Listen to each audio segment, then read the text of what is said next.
uno los tratados de misiles entre ambas naciones. Y mientras Washington tacha y amenaza a Moscú, a Europa le inquietan las acciones de Trump. Asesinan en Táchira a un presunto contrabandista de gasolina. El tráfico de productos de primera necesidad desde Venezuela agrava el desabastecimiento. Y prevén un escenario cada vez más peligroso para los periodistas en México. Desde el año 2000 han asesinado a más de 100 profesionales de los medios. Bienvenidos a las noticias.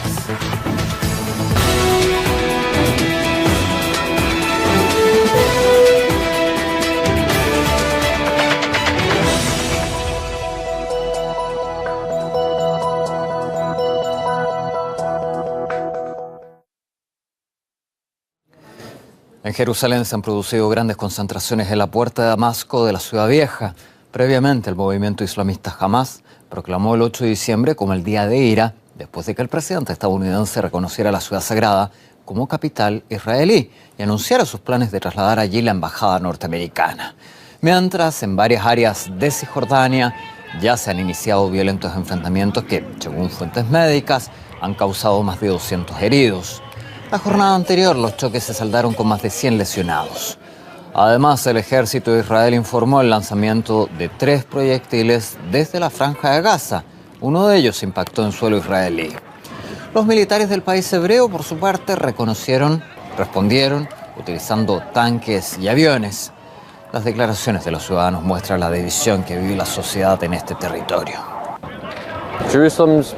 Jerusalén es la única e indisputable capital de los judíos. Los palestinos solo buscan cualquier pretexto para declarar un día de la ira. Las marchas no cesarán hasta la liberación de Jerusalén. No solo tienen lugar en Gaza, sino también en Cisjordania y en los territorios de 1948. Un alto funcionario palestino ha anunciado ya que su país no piensa recibir al vicepresidente estadounidense Mike Pence, que tiene programada una visita a la región para este mes. Hemos hablado sobre este asunto con el analista internacional Juan Luis González Pérez.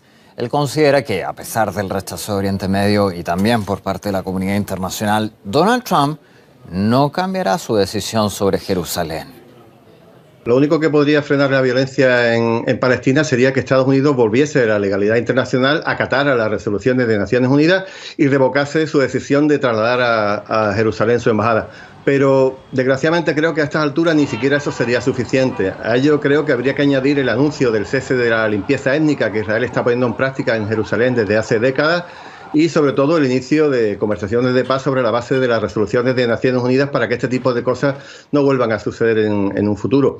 Y me gustaría resaltar, antes de nada, que todo lo que sucede en estos días en la región es responsabilidad única de Estados Unidos y de Israel, pero también de los países del Golfo Pérsico que se han echado en brazos del sionismo desde hace muchos años y han facilitado esta decisión de Trump. Creo que a Trump nada lo va a hacer cambiar de opinión. La comunidad en pleno se ha manifestado en contra de su decisión y no ha servido absolutamente para nada. No sería la primera vez en su mandato que se queda en solitario en una votación relevante. Así que si se ve con una mayoría en su contra suficiente en el Consejo de Seguridad, pues usará su derecho a veto y todo seguirá igual.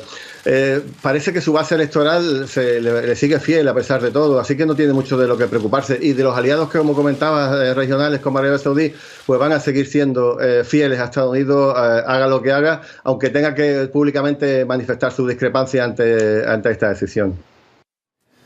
En varios países de mayoría musulmana también se han registrado muestras de rechazo a la decisión de Donald Trump. En Karachi, la mayor ciudad de Pakistán, los manifestantes marchan con pancartas en contra del mandatario estadounidense y a favor de Palestina. Exigen a Trump que reconsidere esta medida. Escenas similares se produjeron en Estambul, esto en Turquía. Las protestas encontraron su respaldo en la capital egipcia, donde cientos de personas se congregaron frente a la mezquita de Al-Azhar. El Consejo de Seguridad de la ONU tiene previsto reunirse esta jornada para debatir la situación. A estas voces se sumó el gobierno ruso, que planteó que el paso del inquilino a la Casa Blanca contradice todas las normas internacionales. El ministro de Exteriores de Rusia se preguntó cómo Estados Unidos planea resolver la situación. El secretario de Estado Rex Tillerson sugirió que Estados Unidos, no obstante, tiene previsto alcanzar el acuerdo del siglo, que resolvería de un golpe el problema palestino-israelí. Rusia, por supuesto, quisiera entender de qué manera se haría. El vicecanciller ruso Sergei Ryabkov ha denunciado que Estados Unidos violó el tratado sobre misiles de alcance medio y corto al desplegar su sistema antimisiles en países europeos que forman parte de la OTAN. Estas acciones de la alianza se realizaron bajo el pretexto de que Rusia es una amenaza tanto para Estados Unidos como para Europa. Sin embargo, las preocupaciones de los europeos parecen no pasar por Moscú. ¿Dónde se centra la atención de Europa? Pues bien, lo vamos a revisar junto a María Starosyna para también comprender a raíz de qué surgen estas acusaciones mutuas entre Estados Unidos y Rusia y también donde participa Europa. ¿Cuál es el sentido de todo esto? Bueno, Mauro, últimamente hemos oído mucho sobre la amenaza rusa. Varios líderes occidentales han utilizado este término para justificar sus acciones. Lo más típico ha sido intimidar a la población de sus países, ya sea con los ciberataques rusos o tal vez con la intervención de Moscú, la presunta intervención de Moscú en los asuntos domésticos de otras naciones, también intervención en las elecciones, etc. ¿Qué es lo que tienen en común todas estas acusaciones? Primero, que no tienen las pruebas y segundo, que sí han sido publicadas por varios medios de comunicación. Pero ha llegado este mensaje a los lectores, a los televidentes, pues vamos a verlo en el ejemplo de Alemania. Podemos ver que según esta encuesta realizada en esta nación europea, el problema número uno que importa a la gente de este país es la crisis de los refugiados, y le sigue a este tema tan sensible Donald Trump, es decir, casi a un 20% de la población de esta nación le preocupa cómo van a ser las futuras relaciones entre Washington y su país. Otros temas primordiales de la agenda internacional que les preocupan a los alemanes son las relaciones con Turquía, la crisis en la península coreana y, como vemos, el último problema en esta lista es Rusia. Es decir, este mensaje sobre la amenaza rusa sí alcanza su meta, pero digamos el radio de acción no es tan grande como podríamos suponer. Esta misma encuesta nos lleva a cambiar entonces el foco. ¿Por qué Donald Trump lidera en esta encuesta prácticamente seguido por el tema de refugiados, que es el viven día a día los mismos europeos? ¿Cómo están las relaciones entre Bruselas y Washington? Bueno, podríamos decir que la piedra de tropiezo entre Washington y Bruselas hoy en día es el acuerdo sobre el programa nuclear iraní. Y es que Donald Trump amenaza con abandonar este acuerdo diciendo, bueno, entre sus argumentos está que este convenio es provechoso solo para Teherán y además le acusa a los iraníes de no cumplir con sus obligaciones, mientras que para Bruselas el cumplimiento de este acuerdo es el asunto clave de la seguridad europea. Así lo afirmó la jefa de la diplomacia europea, Federica Mogherini, y al respecto el ministro de las Relaciones Exteriores de Alemania ha asegurado que el comportamiento estadounidense en la cuestión iraní acercará a los europeos a Rusia y China contra Estados Unidos.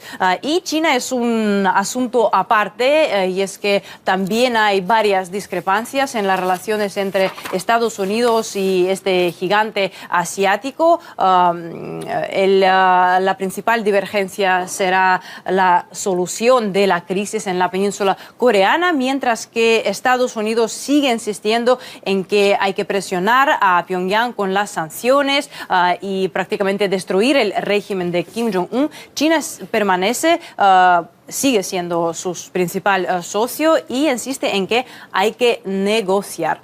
Y hasta con el, digamos, socio tradicional de Estados Unidos, Gran Bretaña, también pudimos notar ciertas tensiones y lo pudimos ver incluso en las redes sociales después de que Donald Trump publicara un video de carácter antimusulmán de un grupo de ultraderecha británico. La primera ministra de este país de Gran Bretaña ha asegurado que fue incorrecto, a lo que Donald Trump le respondió que se fijara más en las cosas internas que ocurren en su país y precisamente en la amenaza terrorista que hay en Gran Bretaña. Esto es lo que se llama la diplomacia del siglo XXI. Todo online y todo muy directo. Sí, además que ya es un mundo multipolar, se deja entrever con todo este entramado de relaciones entre las grandes potencias. Gracias, María. A ti, Mauro.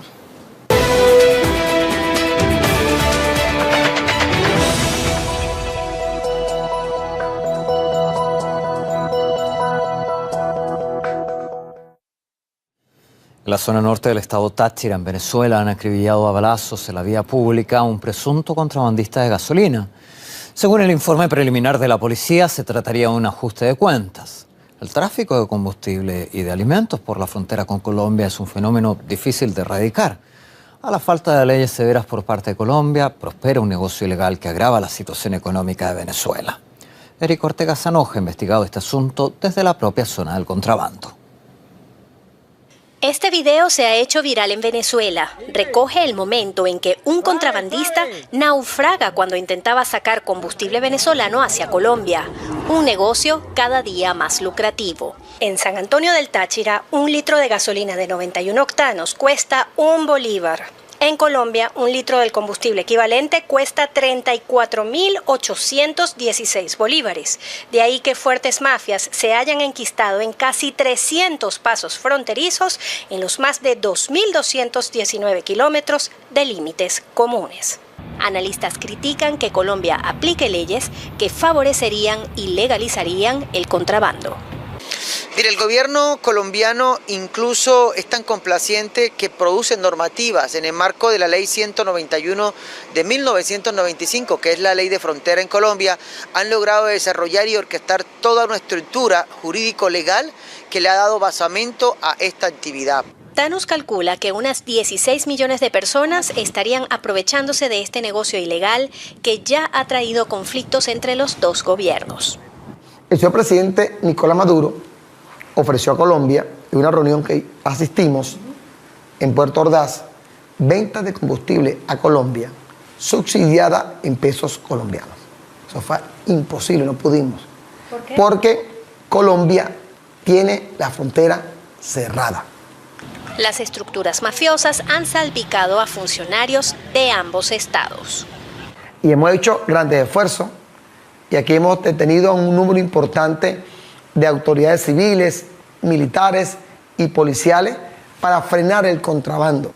El impacto negativo del contrabando se ha sentido no solo en la economía, sino en la estructura moral y ética del ciudadano de la frontera. Se extraen alimentos, medicinas y otros bienes. En el caso de los alimentos, en el caso de otros materiales, en Cúcuta más específicamente, todos estos insumos llegan a una central de abastos que una vez que le garantiza el pago de los impuestos a la alcaldía de Cúcuta, puede legalizar cualquier mercancía. En varias alocuciones, el presidente colombiano Juan Manuel Santos ha negado que su gobierno perjudique a la economía venezolana.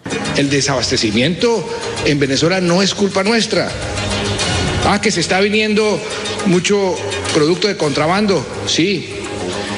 Y es que si el jabón cuesta aquí 64 veces más de lo que cuesta en Venezuela, uno puede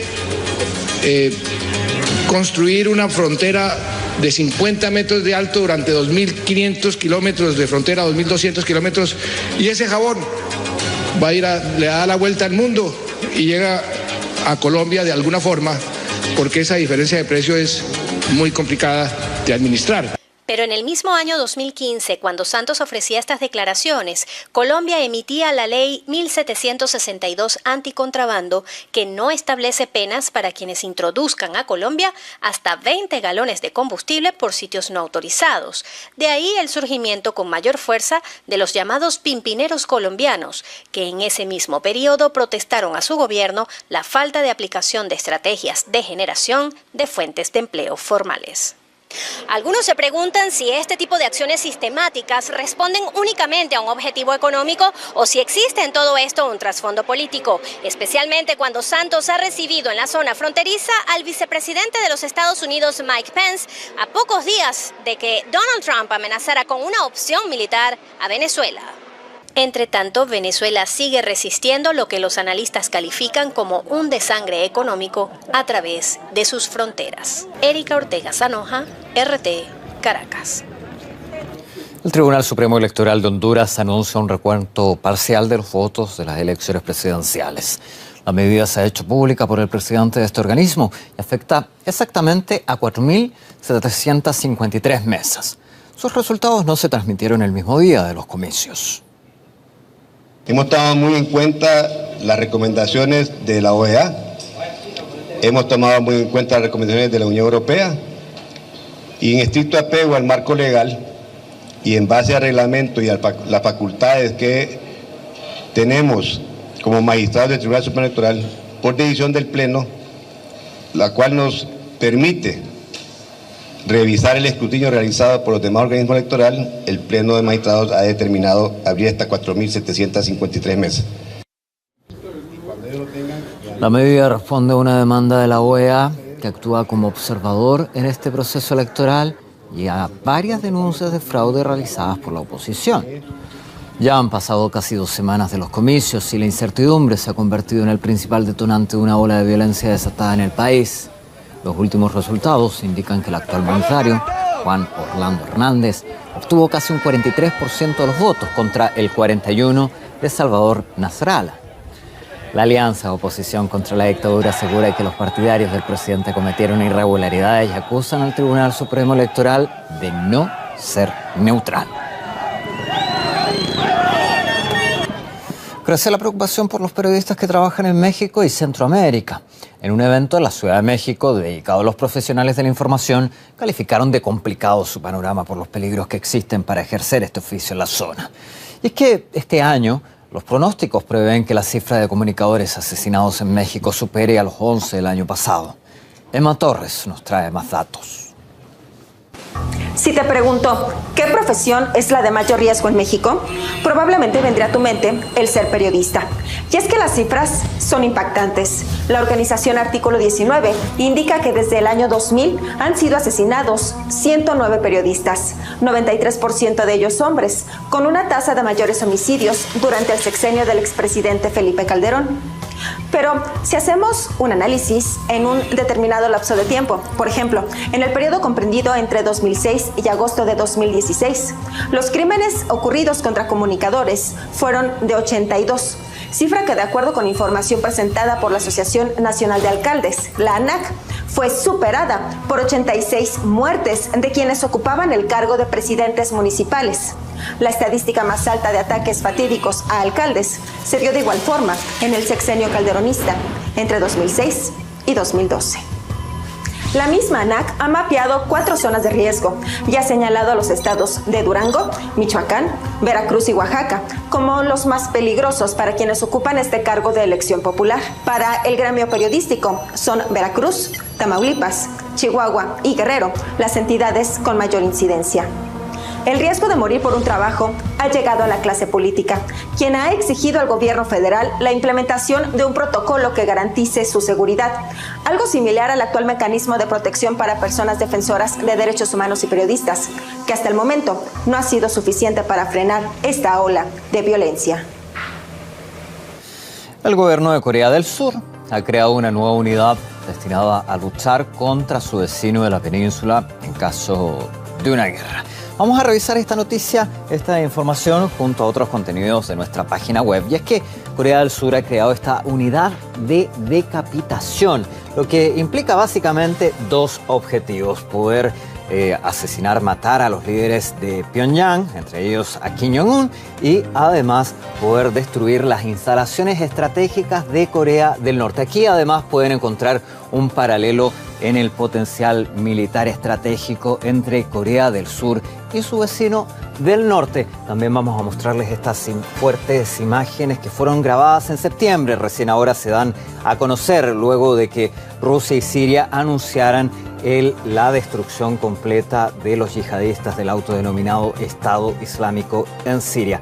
Pongan atención al momento en el que un terrorista con su propia GoPro, con su cámara, capta el propio momento de su muerte con esta explosión. Murió toda la tripulación que estaba a bordo de ese tanque. Y por último, ya lo podrán ver con este gráfico, cuál es la evolución del Bitcoin y por qué no para de seguir subiendo su valor. El análisis del mercado y cuáles son las proyecciones de esta moneda virtual en una entrevista a una revista especializada realizado el equipo de actualidad.rt.com.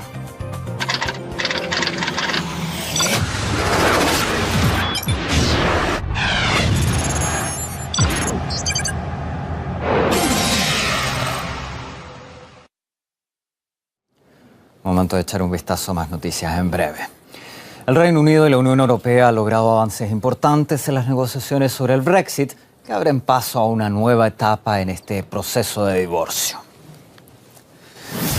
Esta jornada en Bruselas, la primera ministra británica Theresa May y el presidente de la Comisión Europea han acordado varios puntos clave. Uno de ellos es la protección de los derechos de los ciudadanos británicos que viven en la Unión Europea y viceversa. Otro apartado importante es el que tiene que ver con la frontera entre el Reino Unido e Irlanda. La premier británica precisó que las condiciones del pacto sobre el Brexit podrán ser plasmados en un documento la próxima semana. En Estados Unidos se agrava la situación de los incendios que sufre estos días el estado de California. 2 personas resultaron heridas en uno de los fuegos que se mueven extremadamente rápido por el sur del estado y que se vienen a sumar a los que se suceden desde hace semanas.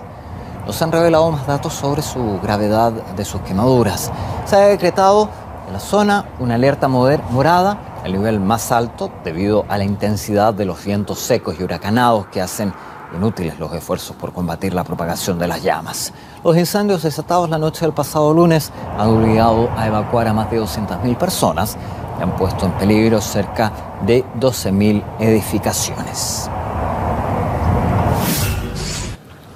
El portavoz de la Armada Argentina, Enrique Balbi, ha afirmado que la búsqueda del submarino desaparecido Ara San Juan continuará hasta agotar todos los recursos. Según explicó Balbi, la zona ya se barrió 2 veces y en este momento se estudian 3 puntos concretos. El buque oceanográfico ruso Yantar está analizando un objeto que se encuentra a 870 metros de profundidad. Esta jornada del operativo de búsqueda se suma al navío estadounidense Atlantis y el fin de semana llegará la nave Protector perteneciente al Reino Unido. En Guatemala se ha celebrado la tradicional quema del diablo, un ritual en el que muñecos de hasta 3 metros de altura son devorados por las llamas. Simboliza la purificación para empezar las fiestas de Navidad con la casa y el espíritu limpios.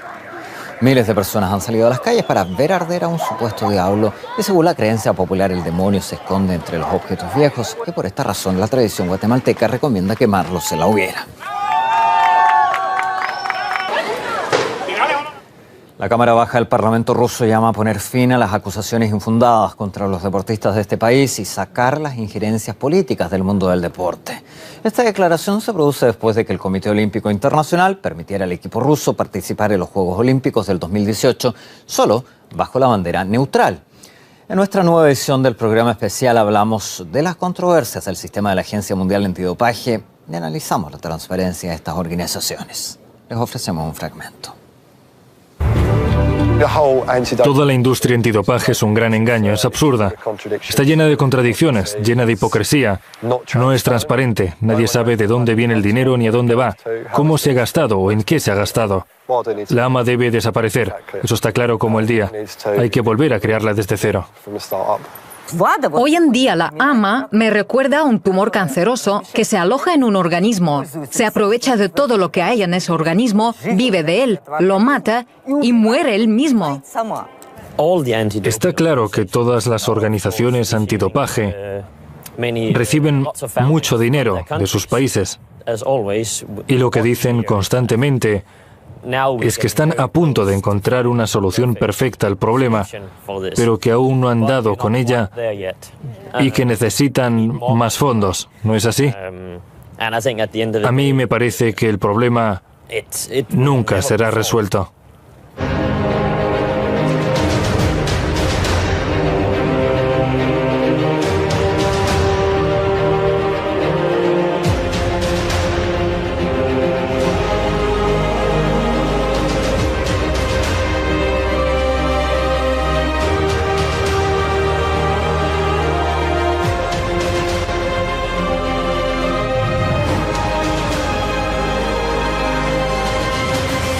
El deporte limpio existe y hay un enorme número de atletas que son una prueba de ello. Cuando un atleta está preparado, pero por culpa de otros no le dejan participar en la competición, cuando le arrebatan su ilusión, eso es horrible.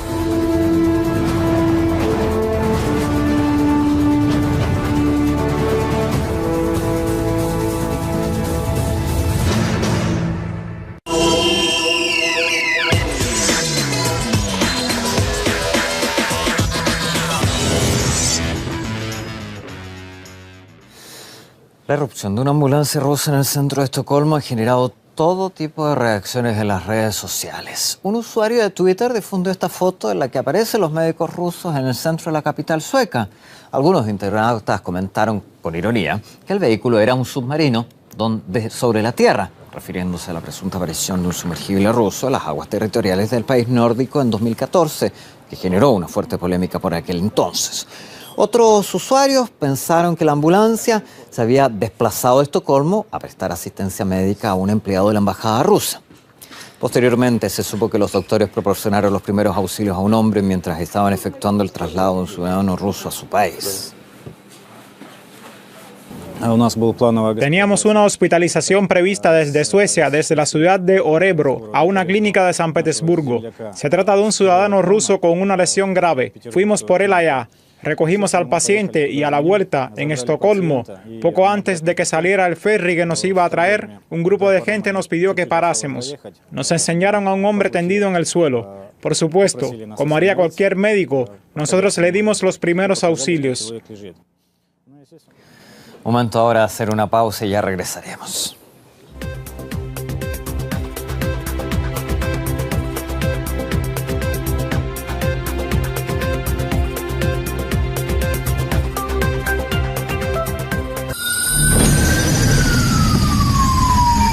Llegamos cuando la gente acaba de ser herida. Tenemos 3.000 miembros de comandos de salvamento. Muchos de estos voluntarios vienen a prestar servicio en sus horas libres. Yo he salvado vidas de niños, ancianos, jóvenes también. Llegamos, le ayudamos, cuando ha quedado atrapado lo sacamos. Yo estoy contento de estar aquí, vea. Porque si yo me hubiera quedado allá, no sé lo que me hubiera pasado a todo este tiempo. Acá tenemos unos 12 o a lo sumo 20 personas que se quedan a dormir aquí porque fueron amenazados. El trabajo de los comandos de salvamento en cierta medida mantiene alejado de la delincuencia pues, a muchos jóvenes.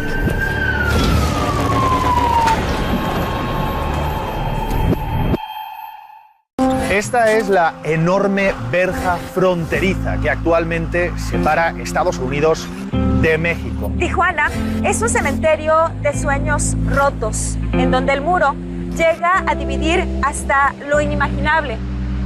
Ese muro es un monstruo. Significa muerte, desolación, tristeza.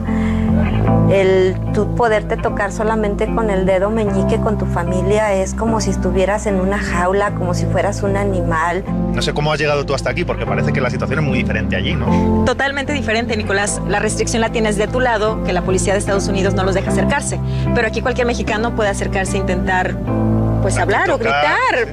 Aquí también se puede. Yo soy uno de esos ejemplos y quiero que la gente lo vea. Desafortunadamente aquí todavía está ese stereotype que te ven y te juzgan por lo que ven. No todos los deportados somos malos, ¿no? También